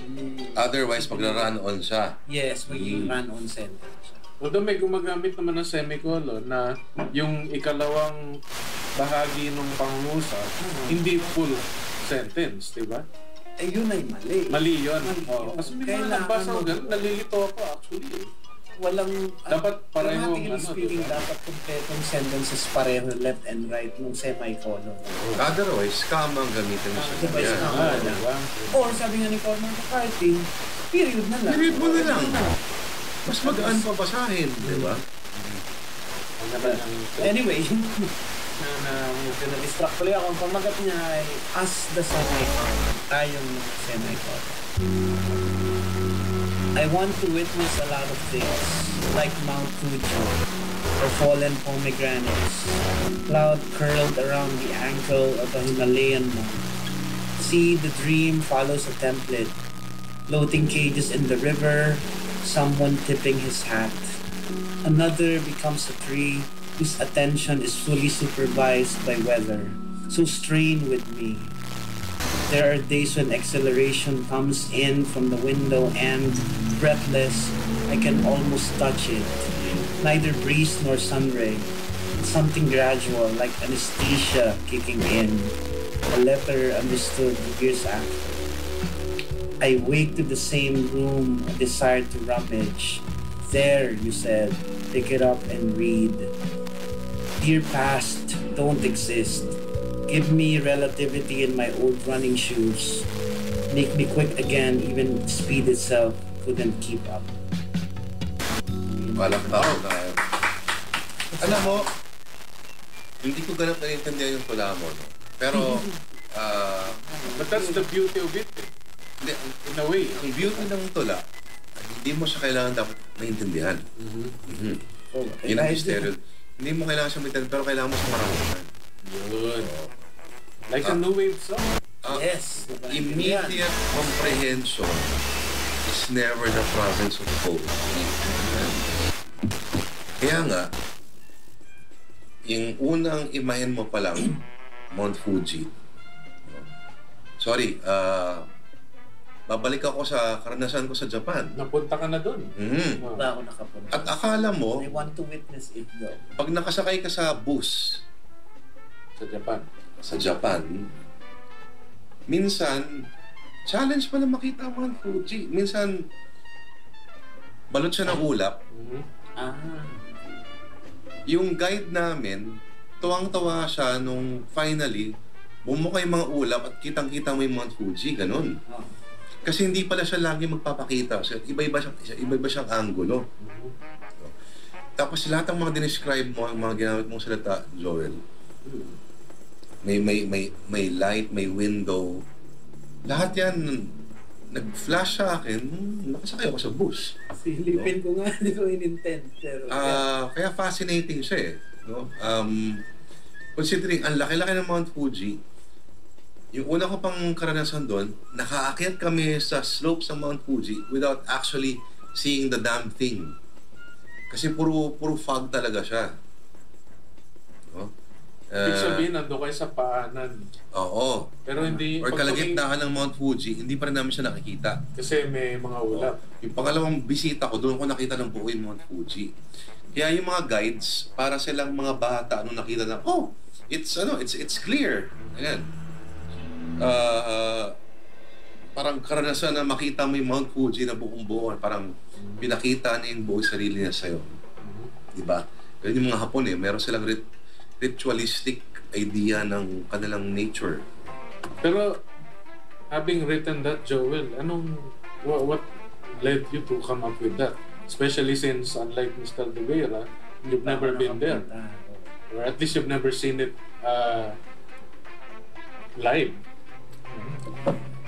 Except maybe in pictures. yes.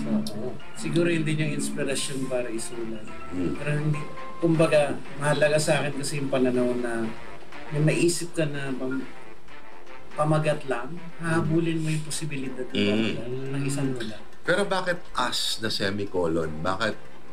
Hindi ko rin mapaliwanag. Sino ba yung as?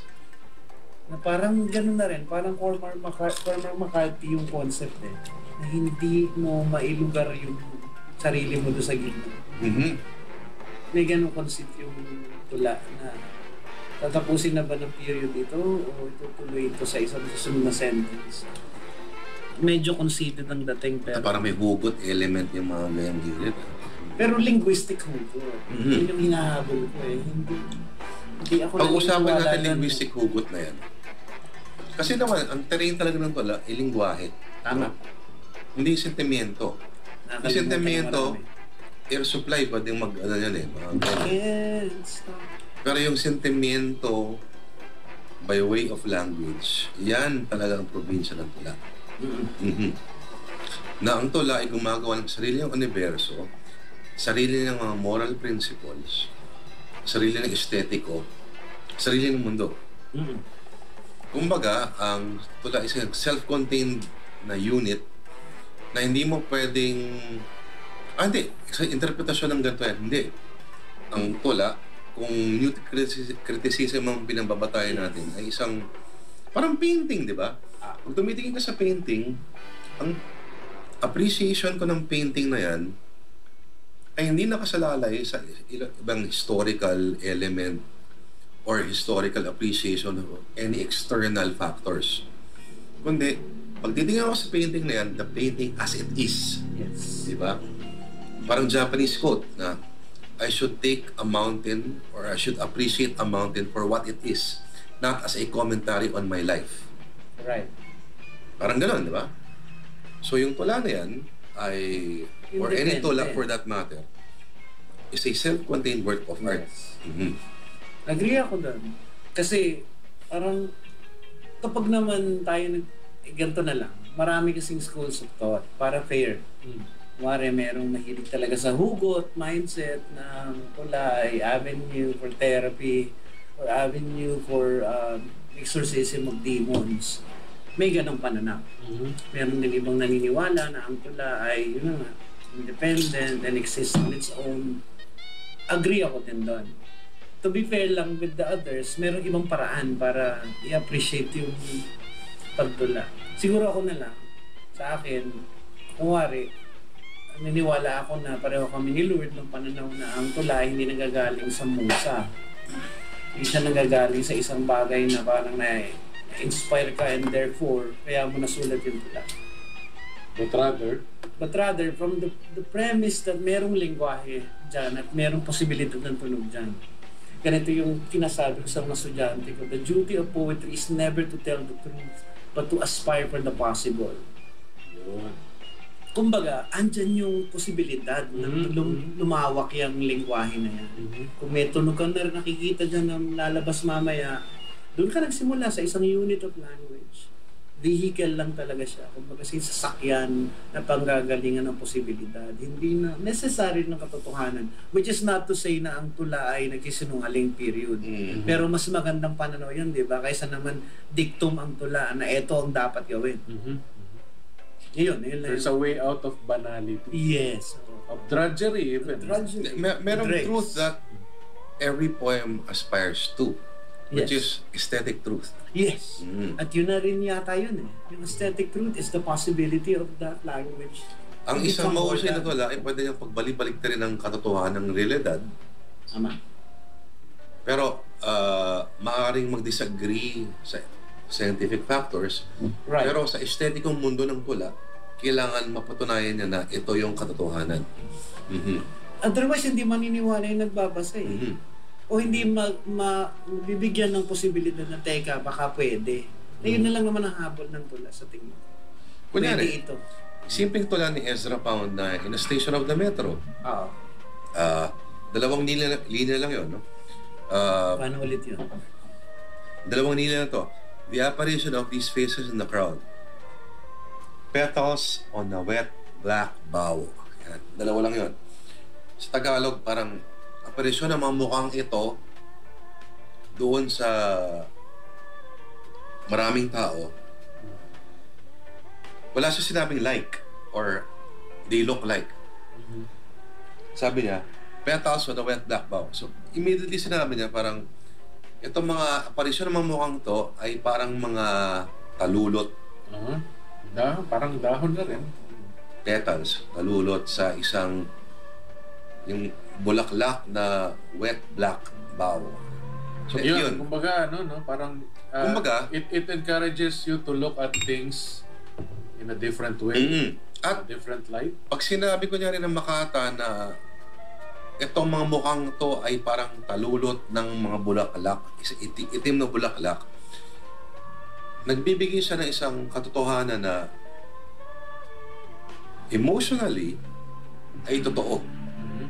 Yun ang naramdaman niya that particular point. At lahat ng maaari niyang gawin bilang manunulat ay papunta doon sa katotohanan yun. Sabi nga ni Vincent, possibility. Siya nagsabi nun. Sorry. Wasak. Freudian slip. Ni Professor Toledo. Yan, sinabi Professor Toledo. It's all about possibility. So, yung binanggit na, yung binasa natin tula kanina, yung kay Ezra Pound, In the Station of the Metro, na dalawang linya lang, pero yung title at yung dalawang linya na yun, binibigay siyang sitwasyon, at the same time, meron siyang texture, may kulay siya, may musika siya, at may katotohanan. No? Ano yung texture na yun? Kinumpare niya yung mga mukhang yun sa isang bulaklak, sa mga talulot ng mga bulaklak, na basa, na itim. Ganun. Doon pa lang, nagbibigay siya ng sarili ng bersyon ng katotohanan. Yan. So, parang pinupukaw niya yung diwa mo eh. A good poem does that. Parang synesthesia. Parang synesthetic lahat ng claim na yun. Claiming yan. Tingin ko yung mahalaga dyan. Yan. Kaya Bayaw, habang nagbabasa kami, naisip akong tatlong tanong. Sige. Una, yung pagbasa mismo. Especially, halimbawa, dyan sa Happy Mondays at sa iyong book launch sa January 25. Although yung Happy Mondays pala is sa Lunes, January 16. January 16. Is there a right way and a wrong way to read a poem? Wala. Kasi halimbawa, kung maarte ako, KSP ako, basahin ko yung tula na parang orator. Mali ba yun? Hindi. Mali. Halimbawa, the same poems that you read a few minutes ago, basahin yun ng isang orator, would it be wrong? Hindi. Kanyang interpretasyon yun ng pagbasa. Siguro na lang, para fair na rin. Pag nagbabasa ako ng tula kasi, nirespeto ko yung line break. Yung paano ko binali yung linya para hindi naman kasi siya napupuno yung pahina, di ba? Kung saan ako, well, ito yung madaling sagot eh. Kung saan ka nakakaramdam na ihinga ka, dan mong babaliin yung basa. Pero wala ngang rule eh. Walang rule na akong alam sa pagbabasa ng pagbigkas ng allowed ng tula na nagsasabi na ito yung paraan. So walang magre-react ng arte naman ito? Wala naman akong nakita pa.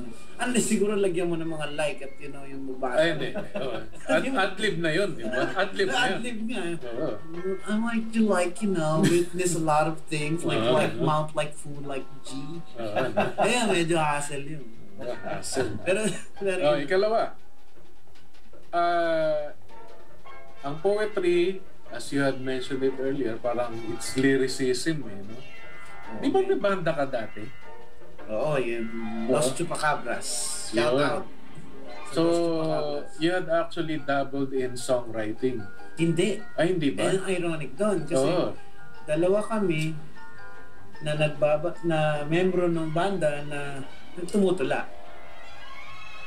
Pero merong singer kami na composer at hindi kami nakialam kahit kailan doon. Okay. Kumbaga, ang galing niya kasi magsulat eh. At iba rin yung tula kasi sa songwriting eh. Although magkamag-anak sila. Pumalo pa si Jay dati doon. Talaga? Oo. Sa bistro. Wasak na wasak ka na nun, Jay. Ito yon. Patugtugin natin ang awiting Satan Rules. Alright, ang bandang Los Chupacabras. Yan po ang awiting Satan Rules ng bandang Los Chupacabras. Mga kapatid, dito pa rin po ang Chillax Radio, inyong gabay sa swabing pamumuhay. At panauhin po natin si Ginoong Joel M. Toledo na inulit po natin mag-launch sa January 25 na kanyang alat. Pero inimbita niya rin po kayo sa Happy Mondays na mangyayari po sa Lunes. Parating po siyempre, na Lunes. 9 p.m. onwards. January 16. Imbitado po kayo lahat dyan. Maraming magbabasa ng mga tula dyan. Mga magbabasa po ng tula, kanilang mga tulang dala, para masaya na. May tutugtog din. Meron ng band ng tutugtog pero hindi po natin sinurado kung sino. Hindi Los Chupacabras. Hindi. Hindi Los Chupacabras. Teka, may tatlong tanong, di ba? Yung pangatlong tanong.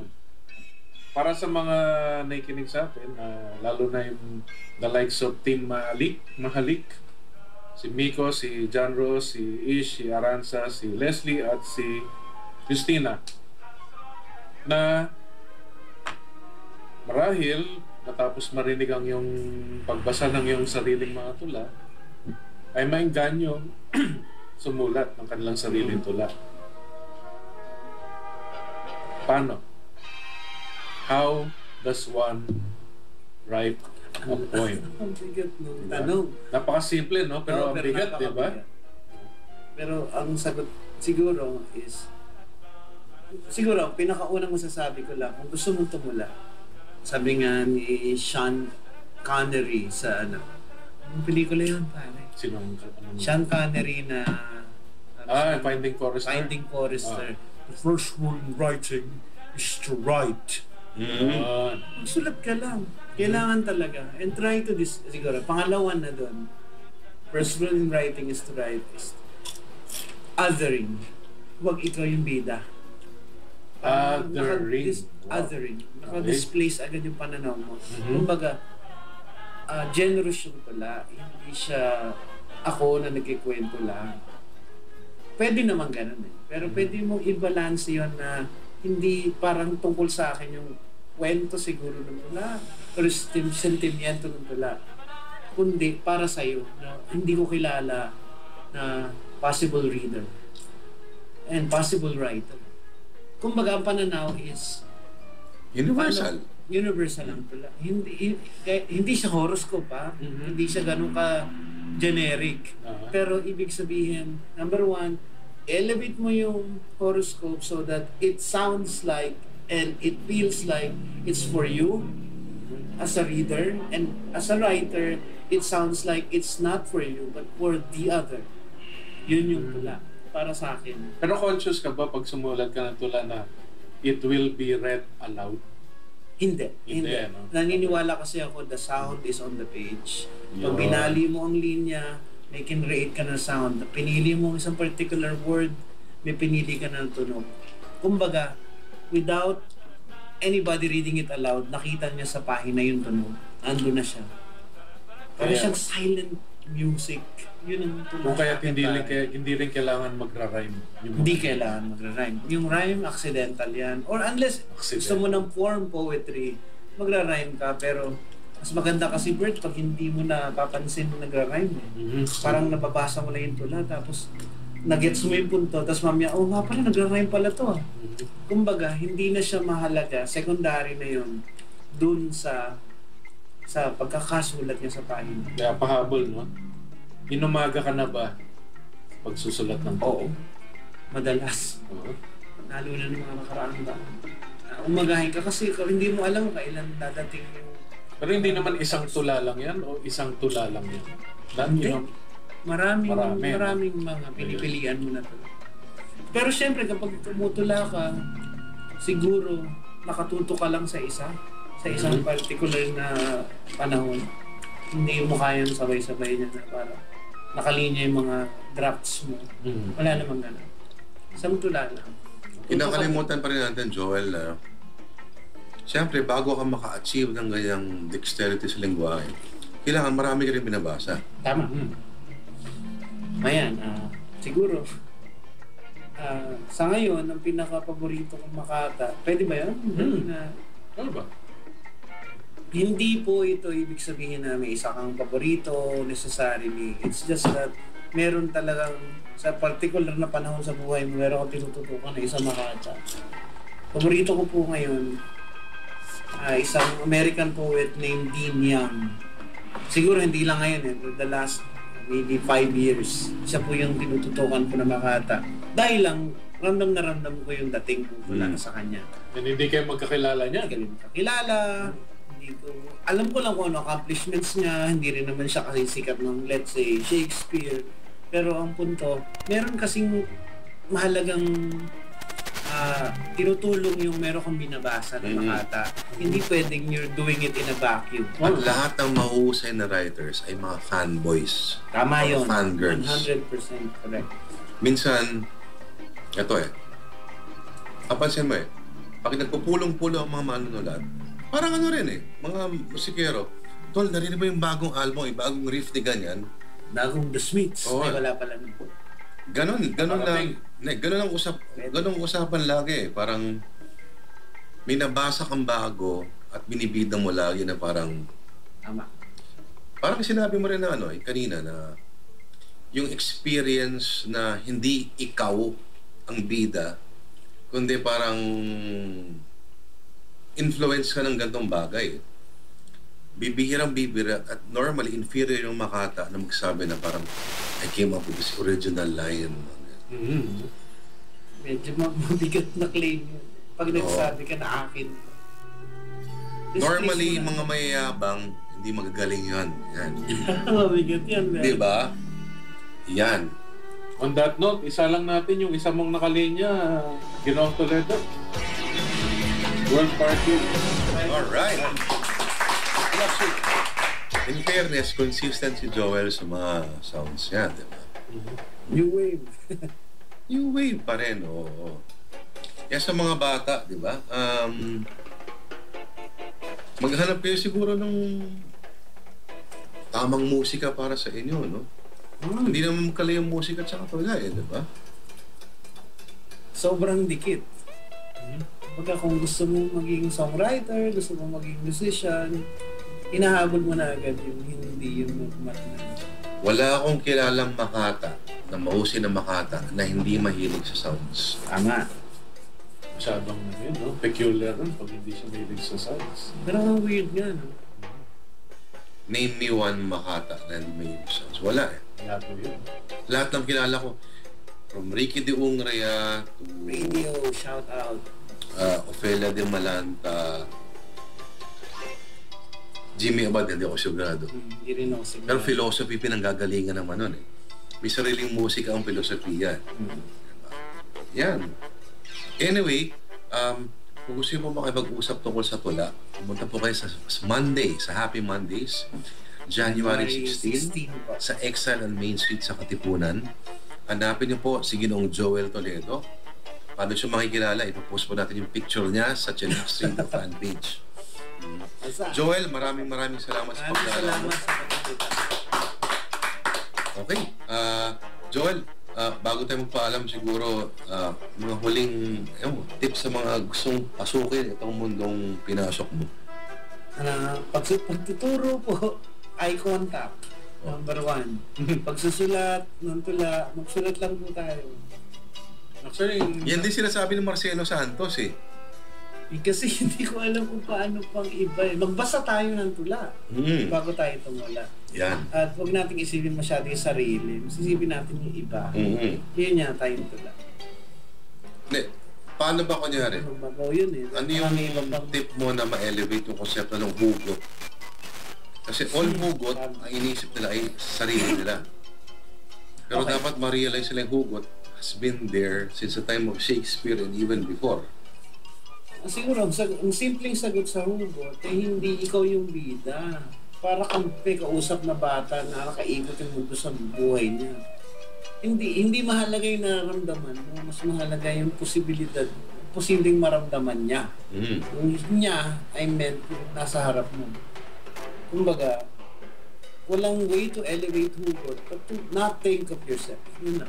But to not, paano ba yung tawag phrase mo? Taga lang. Yung sinabi ni Wordsworth tungkol sa tula, it is emotion recollected in tranquility. Tama. Mas mahalaga yata na mag-isip-isip muna tayo ng paraan para humiwalay mo sa sarili. Kasi kung nasa white heat ka na, sentimental ka eh. Kadiri yun eh.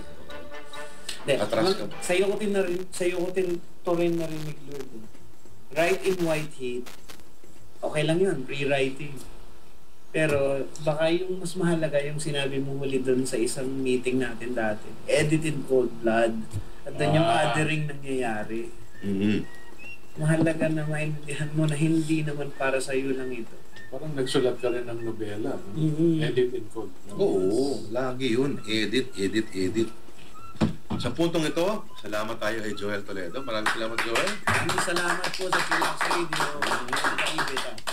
At bilang pangwakas na awitin, ito, Joel. Or should we say pangwasak na awitin? Pangwasak na awitin. New wave din siguro to.